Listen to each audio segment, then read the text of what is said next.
Voltando de Brasília, você vem sempre carregada de informações e dá para sentir bem a temperatura por lá, né?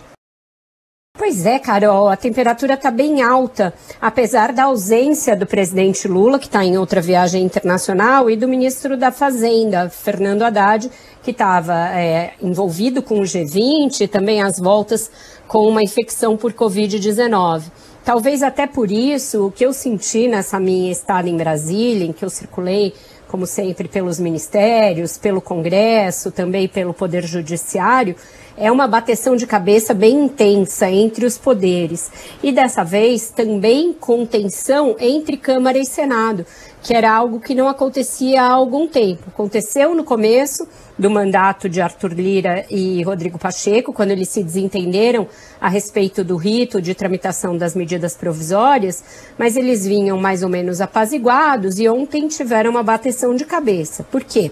Porque a Câmara está discutindo, está articulando uma série de propostas, inclusive propostas de emenda à Constituição para restringir a possibilidade de deputados e senadores serem investigados sem prévia autorização das duas casas. E quando questionado no que a gente chama de quebra-queixo, né, naquela coisa em que os repórteres fazem perguntas ali a queima-roupa, Rodrigo Pacheco foi bastante refratário a essa ideia, a ideia de uma blindagem de deputados e senadores, embora ele também esteja sendo pressionado a proteger mais os senadores das investidas da Polícia Federal e do Supremo Tribunal Federal. Então isso desagradou um pouco o Arthur Lira.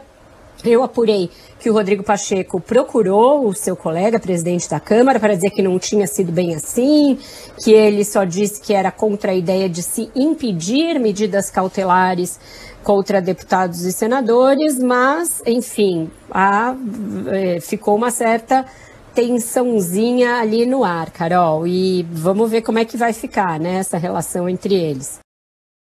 Pois é, ia te perguntar justamente sobre essa relação entre Arthur Lira e Rodrigo Pacheco, que vem tendo umas farpas aí nos últimos tempos, e sobre a disposição do Lira de avançar com essa matéria, né? A despeito do Pacheco ter dado essa declaração, o Lira segue firme nesse propósito? Olha, ele não está tão convencido assim, não, Carol. Ele não quer ficar com a pecha de ser o sujeito que está encampando uma tentativa de tutelar a Polícia Federal ou de impedir que o Judiciário investigue parlamentares. Então, o que ele pediu numa reunião com líderes, segundo o que eu apurei? Olha, vocês se entendam entre vocês, me apresentem a proposta que vocês querem, e aí por vocês a gente entende todos os partidos. Ele quer que seja uma coisa suprapartidária. Ele reuniu tanto a oposição quanto os partidos da base do governo e quer que seja uma coisa que parta das lideranças, das presidências de partido, para, se houver esse consenso dentro da casa, ele tocar, ele colocar para votar, e ainda assim com algumas limitações. Ele também não quer que pareça que seja uma blindagem. Ele nem gosta desse nome, pacote da blindagem.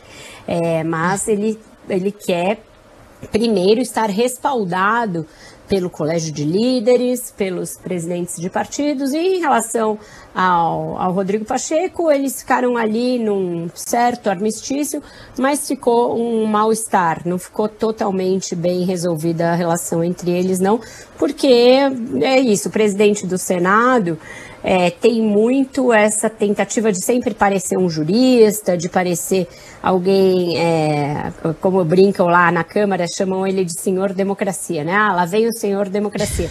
Então tem ali uma diferença de estilos e eles acham que o Pacheco sempre parte para um voo solo, quando deveria jogar mais junto.